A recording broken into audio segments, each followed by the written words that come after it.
Hello students, welcome to 24/7 Bengali. তোমাদের প্রত্যেককে স্বাগতম এখনকার সেশনটায়। তোমরা জানো দুপুর 1:15 মানে আমার কিন্তু পলিটির ক্লাস চলে প্রতিদিন, বাট আজকে একটু অন্য রকমের সেশন তোমাদের জন্য নিয়ে আসলাম। দেখো, একটা বিষয় তোমাদের ক্ষেত্রে যেটা তোমাদের তরফ থেকে জানতে পারি বা জানতে পেরেছি, যেটা তোমরা মাঝে মাঝে মেসেজ করো, ফোন কল করো, দেখো সেই ফোন কল বা মেসেজের পরিপ্রেক্ষিতে এবং বিভিন্ন যে কমেন্টগুলো তোমরা করে থাকো, তো সেখানে একটা বিষয় তোমাদের কাছে মানে কাছ থেকে পাওয়া তথ্য হিসেবে ভীষণ স্পষ্ট। তোমরা অনেকে না দ্বিধাগ্রস্ত যে ডাব্লিউবিপিএসসির ভবিষ্যৎ কি, কি হতে চলেছে ডাব্লিউবিপিএসসিতে। তার কারণ বলা যায় না যে শুধুমাত্র ফুড এসআই বলতে পারো যে ওই ইমিডিয়েট কজ, যেমন সিপাহী বিদ্রোহের ক্ষেত্রে ইমিডিয়েট কজ ছিল, মানে কারণটা ছিল হচ্ছে তোমার এনফিল্ড রাইফেলের ব্যবহার। জাস্ট লাইক দ্যাট ডাব্লিউবিপিএসসির এই যে ঘটনাটা, এটা কিন্তু একদিন দুদিনে কিন্তু হচ্ছে না বা হয়নি, এটা দীর্ঘদিন ধরে চলে আসছে এবং দীর্ঘ প্রায় 5-6টা বছর ধরে। তাহলে স্যার তোমরা প্রশ্ন করতে পারো, আপনারা কি বসেছিলেন? একদম নয়, আমরা প্রত্যেকটা সময় তোমাদের পাশে ছিলাম। শুধু মুখে বলে পাশে, মানে এই ইউটিউব সেশনের থ্রু দিয়ে পাশে, এরকমটা নয়, আমরা একদম ফিল্ডে গিয়ে তোমাদের পাশে কিন্তু ছিলাম। লাস্ট যে কটা ফুড এসআইয়ের জন্য আন্দোলন হচ্ছে সেখানেও আমরা ছিলাম। শুধু আন্দোলনে থেকে নয়, তোমাদের একদম যেভাবে পাশে থাকার দরকার সব কিছু না রিভিল করলাম, সেগুলো সবটা আমরা করেছি বা করছি এবং করব। কিন্তু তারপরে দাঁড়িয়ে তোমাদের মনে যে দ্বিধাগ্রস্ততা যে আদৌ কি হবে, এবং এই দ্বিধাগ্রস্ততার দিক থেকে অনেকে যেটা হচ্ছে টু মাচ ডিপ্রেশনে ভুগছো। ফ্যাক্ট, স্বাভাবিক ব্যাপার। কারণ যারা যারা ধরো একটা নির্দিষ্ট এজে রয়েছে, তারা অন্যান্য ক্ষেত্রে মানে সেন্ট্রাল গভর্নমেন্টের এক্সামের দিকে শিফট হয়ে যাচ্ছ, কিন্তু অনেকের ক্ষেত্রে দেখা যাচ্ছে একটা বয়স পেরিয়ে গেছে যেখানে আর সেন্ট্রাল গভর্নমেন্টের এক্সামগুলো দেওয়াটা পসিবল হচ্ছে না। তাহলে তাদের ক্ষেত্রে যে ডাব্লিউবিপিএসসির বেশিরভাগ এক্সামেই এজ লিমিটটা ওই 39-40-এর মধ্যে চাওয়া হচ্ছে। তো তারা আজকে কি করবে, এই প্রসঙ্গ নিয়ে আজকের সেশন। তারা কি করতে পারে এই মুহূর্তে, বা তাদের মানে দেখো, একটা দিন মানুষ আশায় থাকে, মানুষ তো আশা নিয়ে বাঁচে, মানুষের শেষ নিঃশ্বাস পর্যন্ত মানুষ আশা নিয়ে বাঁচে যে ভাই কিছু না কিছু হবে লাইফে, ভালো কিছু হবে। আমরা প্রত্যেকের দিন আশায় আছি বলে আমরা বেঁচে আছি, যদি আশা না থাকতো আমরা শেষ হয়ে যেতাম। তাহলে কি আশায় আশায় মানে শেষ হয়ে যাবে? না, এরকমটাও ব্যাপার নয়। প্র্যাকটিক্যালি যদি দেখা যায়, আজকে আমাদের এক্সাম দিয়ে কি আদৌ কোনো লাভ, এটা অনেকের প্রশ্ন, যেটা তোমাদের বললাম পেয়েছি তোমাদের কাছ থেকে। দেখো, ডাব্লিউবিপিএসসির এক্সাম যেটা বিগত 5-6 বছরে ডাব্লিউবিসিএস ছাড়া খুব একটা কিছু হয়নি, হয়েছিল ওই 2019 সালে যখন লোকসভা ভোট হলো, তার আগে এই রকম যখন এটা একটা মানে এক্সামের পুরো ব্যাক টু ব্যাক এক্সাম এসছে, তখনও সেরকমই এসেছিল। আইডিও এক্সাম থেকে শুরু করে মিসলেনিয়াস, ক্লার্কশিপ পরপর হয়েছে। আবারও 2024 মানে দীর্ঘ 5 বছর পরে দেখতে পাচ্ছ যে ব্যাক টু ব্যাক প্রথমে ফুড এসআই হলো, যদিও সেখানে যা হলো না হলো সবাই জানো, তার জন্য তো অলরেডি কোর্ট স্টে অর্ডার দিয়ে রেখেছে। এর পাশাপাশি ক্লার্কশিপ সামনেই আসতে চলেছে, এক্সামটা অবশ্যই ফর্ম ফিল আপ তো কমপ্লিটেড, মিসলেনিয়াস তো আসতে চলেছে, এবং ডাব্লিউবিসিএস, যেটা বলতে পারো ডাব্লিউবিসিএস প্রত্যেক বছর হচ্ছে, সেটা কোভিডের টাইমে হয়েছে, হ্যাঁ সময়টা হয়তো অদল বদল হয়েছে কিন্তু হয়েছে। তো রিসেন্ট লাস্ট ইয়ারও প্রিলিমিনারি এক্সাম হয়েছে, ইয়েস, রেজাল্ট দেয়নি। আগে যেটা একটা স্মুথ হয়েতে ছিল যে 4-5 মাসের মধ্যে রেজাল্ট পাওয়া যাবে, দেখো আজকে এক্সাম হয়ে গেল ডিসেম্বরে, লাস্ট ডাব্লিউবিসিএস এর এক্সাম, সেখানে দাঁড়িয়ে জানুয়ারি, ফেব্রুয়ারি, মার্চ, এপ্রিল, মে মাস পড়ে গেল, 5 মাস রেজাল্টের কোনো গল্প টল্প নেই এখনো অবধি। যাই হোক, এক্সাম তো হচ্ছে। তো এবার যারা যারা এই যে বললাম দীর্ঘ মানে একটা এজ ক্রস করে গেছো এবং সেন্ট্রাল গভর্নমেন্টের এক্সাম দেওয়ার সম্ভাবনা তাদের ক্ষেত্রে কম, তারা কি করবে? যারা যারা একটা এজে রয়েছে, যারা শিফট করতে পারছো ব্যাংকিং এর দিকে, বা অবশ্যই এজের পার্সপেক্টিভে বা সেন্ট্রাল গভর্নমেন্টের এক্সামের ক্ষেত্রে, তাদের ক্ষেত্রে বলবো যে ঠিক আছে তোমরা ওদিকে চলে যাও। এবার এদের ক্ষেত্রে যে করার উপায়, সেটা হলো 1 নাম্বার এক্সামটাকে চালিয়ে যাওয়া। মানে আমি বলবো না কুইট করো, দেখো এটা ঠিক যে করাপশন যেমন আছে, তার পাশাপাশি কিছু লোক পাচ্ছে ঠিকঠাকভাবে। এবার এখানে আমাকে বলতেই হবে যে তোমাদের ওই যে যারা যারা সঠিকভাবে পাচ্ছে তাদের মধ্যেই থাকতে হবে, কারণ করাপশন করেও কিন্তু লাভ কিছু হচ্ছে না। মানে তুমি যদি মনে করো যে না আমি টাকা পয়সা দিয়ে পেয়ে যায় একটা কিছু, মানে একটা এন্ড অফ দ্য ডে অনেকের ক্ষেত্রে মনে হয় যে ঠিক আছে কোনো রকম ভাবে ধার দেনা লোন করে টাকা পয়সা নিই, বাবা মার যা সম্পত্তি ছিল বেচে বুঝে দিই, একটা চাকরি তো পেলাম, ভবিষ্যৎ হয়ে গেল। কিন্তু আদেও কি ভবিষ্যৎ হলো ভাবো তো একবার মন দিয়ে। এসএলএসটির এক্সাম যেটা হয়েছিল 2016, সেই এক্সামের ফলশ্রুতি তোমরা সবাই দেখলে, সবার চাকরি গেছে, যারা ন্যায্যভাবে পেয়েছে তাদেরও চাকরি গেছে, আর যারা যারা করাপ্টেড তাদের তো গেছেই, সেটা ভালো হয়েছে, কিন্তু যারা ন্যায্যভাবে তাদেরও চাকরি গেল। তাহলে এখানে দাঁড়িয়ে তোমাদের এটা মাথায় রাখা দরকার যে না ভাই করাপশন করবো না, করাপশন যদি করো তোমার তো যাবেই, মানে তোমার চাকরি তো যাবেই, তোমার পাশাপাশি আদার্স চাকরিও যাবে। তো করাপশন করেও যে খুব লাভ হচ্ছে এমনটা কি মনে হয় নয়। আশা রাখছি আমরা, মানে আমরা সবাই এবং তোমরাও আশা রাখা যায় যে এই যে এত বড় ঘটনা, যে সুপ্রিম কোর্টের রায়, তারপরে কিছুটা হলেও হয়তো এই সংস্থা, মানে একটা সাংবিধানিক সংস্থা যার করাপশনের কোনো সীমা পরিসীমা নেই, তারা শুধরানোর চেষ্টা করবে, বা অ্যাটলিস্ট হয় না মানুষকে দুরকম ভাবে তুমি শুধরোতে পারো, একটা ভয় একটা ভক্তি, মানে একটা নিজের থেকে হয় একটা ভয় দেখিয়ে হয়, এরা নিজের থেকে শুধরানোর পাবলিক নয়, দিয়ে অত দিন যাচ্ছে করাপশন, করাপশনের পরে করাপশন, মানে পার্সেন্টেজ অফ করাপশন বেড়ে যাচ্ছে। তবে এদের ক্ষেত্রে যেটা হতে পারে, এই যে রায়টা সুপ্রিম কোর্টে, সেটা দিয়ে একটু হলেও ভয়ে শুধরানোর চেষ্টা করবে, এবং এটা হবে দেখো। তো সেক্ষেত্রে তোমাদের যারা যারা এই কুইট করার কথা ভাবছো, তাদের বলবো কুইট করো না। তবে হ্যাঁ, একটা যখন এজে তোমরা এসে গেছো, তোমরা যেটা করতে পারো, একটু হলেও আদার্স কিছু না কিছু করার চেষ্টা করো। এখন দেখো স্কোপ অনেক বেড়ে গেছে, মানে কিসের কিসের স্কোপ বেড়েছে তুমি যদি বলো, এখন অনেক প্রাইভেট, আমি বলবো না তোমাদের, দেখো গভর্নমেন্ট জব করতে করতে প্রাইভেট জব করা যায় না, বাট প্রাইভেট জব করতে করতে কিন্তু গভর্নমেন্ট জবের প্রস্তুতি নিয়ে গভর্নমেন্ট জব পাওয়া যায়। তার এক্সাম্পল একজন দুজন তিনজন নয়, ভুরি ভুরি রয়েছে। তুমি দেখো তোমাদের যেহেতু যারা এজে চলে এসছে, একটা পার্টিকুলার এজে, যেখানে দাঁড়িয়ে পরিবারের প্রতি দায়বদ্ধতা, নিজের মনের মানুষ, কাছের মানুষ, বাবা মা, তাদের প্রতি দায়বদ্ধতা রয়েছে, তাদের উদ্দেশ্যে বলবো, দেখো ডাব্লিউবিপিএসসির এক্সাম মানে এখন একটা পঞ্চবার্ষিকী পরিকল্পনা, সেখানে দাঁড়িয়ে করাপশন, সেখানে দাঁড়িয়ে কেস, এগুলো চলবে। তুমি তোমার বেস্টটুকু দিয়ে পরীক্ষাটা দাও, শুধুমাত্র এর পেছনে বসে থেকো না। মানে এমন নয় যে ভাই হবেই, হ্যাঁ হবে তো বটেই, হতেই হবে। দেখো করাপশনেরও শেষ আছে, মানে খারাপ করে কোনোদিন ভালো হওয়া যায় না, ধর্ম প্রতিষ্ঠা হবেই হবে, এটা ফ্যাক্ট। এবং হয়তো সেটা খুব শিগগিরই, হয়তো সেটা খুব দেরি করে। তো তার জন্য তোমার বয়স, তোমার সবকিছু পরিবর্তন হবে।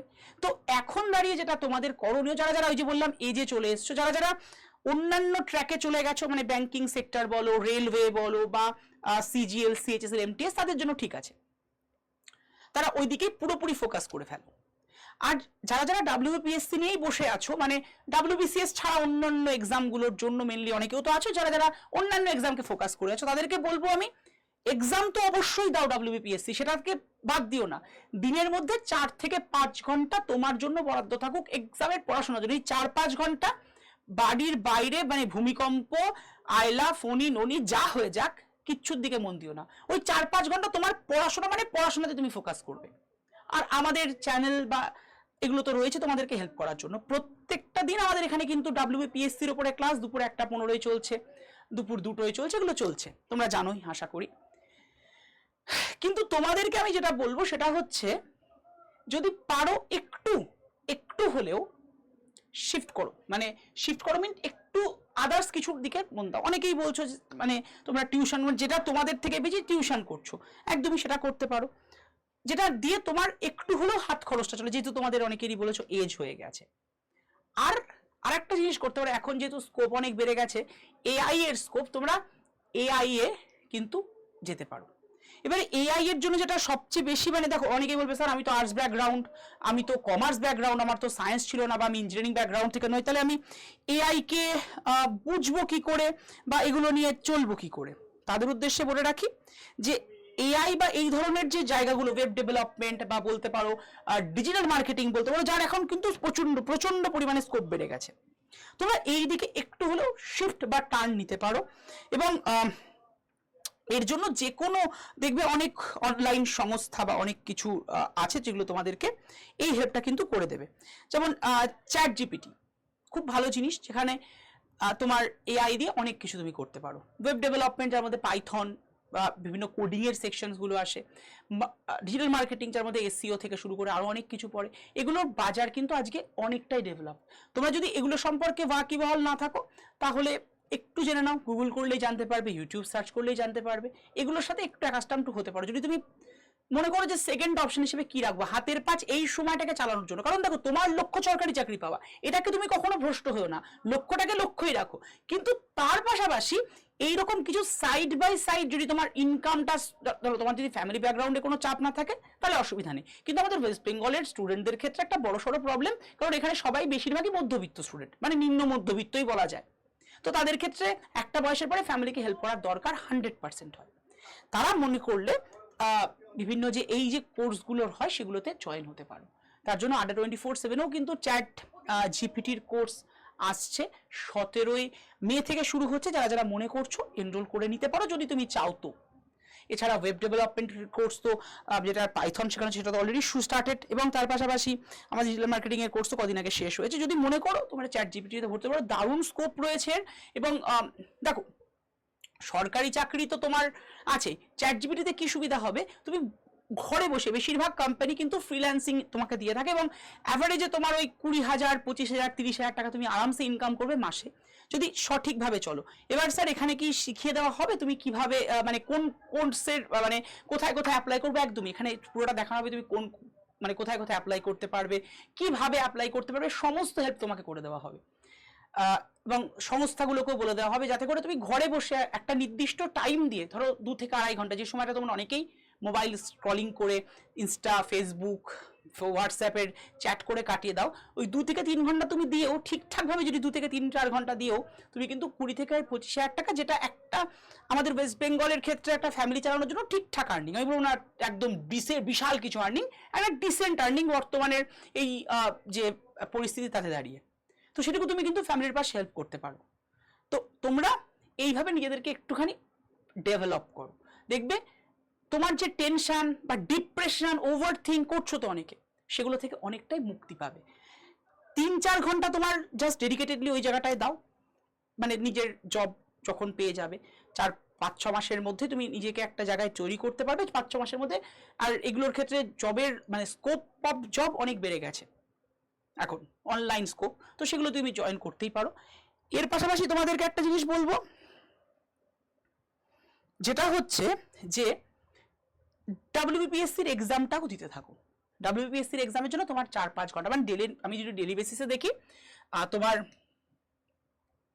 যদি শুরু তো করো এখন চ্যাট জিপিটি কোর্সে, ধরো তুমি দিলে 2 ঘন্টা, আর এদিক থেকে ডাব্লিউবিপিএসসির জন্য পড়ছো 5 ঘন্টা, 7 ঘন্টা তুমি দিচ্ছ, বাকি 14 ঘন্টা, মানে 14 ঘন্টারও বেশি তোমার কাছে কিন্তু পড়ে থাকছে, যে 17 ঘন্টা তোমার কাছে পড়ে থাকছে কিন্তু পুরোপুরিভাবে আদার্স কিছুর জন্য, আমি ডেলি বেসিসে দেখলে। আর যখন তুমি জব পেয়ে গেলে, এই 2 থেকে 2 এর জায়গায় 3 বা 4 ঘন্টা যদি অ্যাড অন করা যায়, তাহলে 9 ঘন্টা তোমার যাচ্ছে। তো তোমার যদি দেখা যায় 13 ঘন্টা তোমার হাতে পড়ে থাকছে, বাড়ি বসেই তোমার বেশিরভাগ কাজগুলো কিন্তু হয়ে যায় জব পাওয়ার পরে। তো অনলাইনে এটা একটা সুবিধা রয়েছে। তো তোমরা যারা যারা মনে করছো প্রপার ভাবে এগোবে এবং এই সময়টাকে কাজে লাগাতে পারবে বা পরিবারের পাশে একটু দাঁড়াতে পারবে, তারা কিন্তু এরকম কোনো কিছু একটা করো এর পাশাপাশি, ডাব্লিউবিপিএসসি এক্সাম দেওয়ার পাশাপাশি। এবং ডাব্লিউবিপিএসসির আন্ডারে কি কি এক্সাম, দেখো বর্তমানে যে বললাম আমি, ক্লার্কশিপের ফর্ম ফিল আপ, ফুড এসআইয়ের ফর্ম ফিল আপ তো হয়েই গেছে, ফুড এসআই এক্সামও কমপ্লিটেড, সামনে মিস্টেরিয়াসের এক্সাম আছে, তারপরে ডাব্লিউবিসিএস এর ফর্ম ফিল আপ কিন্তু হবে। আর ডাব্লিউবিসিএস প্রতি বছর চলবে। ডাব্লিউবিসিএস এর অ্যাসপিরেন্টসরা ডেডিকেশন রাখো, নিজেদের ফোকাস রাখো নিজেদের পড়াশোনায়, ডাইভার্টেড হলো না। তবে হ্যাঁ, ওই যে বললাম আমাদের ওয়েস্ট বেঙ্গলের যেহেতু ব্যাকআপটা ছেলেমেয়েদের ক্ষেত্রে একটু কম থাকে, কারণ বললাম এই নিম্ন মধ্যবিত্ত পরিবার থেকেই বেশিরভাগ ছেলে মেয়ে উঠে আসে, তো সেহেতু এই ডাব্লিউবিসিএস অ্যাসপিরেন্টসরাও কিন্তু 2 থেকে 3 ঘন্টা বা 4 ঘন্টা নিজেদের জব যেটা তুমি করতে চাইছো সেটা করে, একটু ফ্যামিলির পাশে দাঁড়িয়ে একটু আর্নিং করে নিজের ফোকাসে পড়াশোনাটা করো। সেক্ষেত্রে তাদের 5 ঘন্টার জায়গায় 7 ঘন্টা দিতে হবে নিজের পড়াশোনাকে বজায় রাখতে।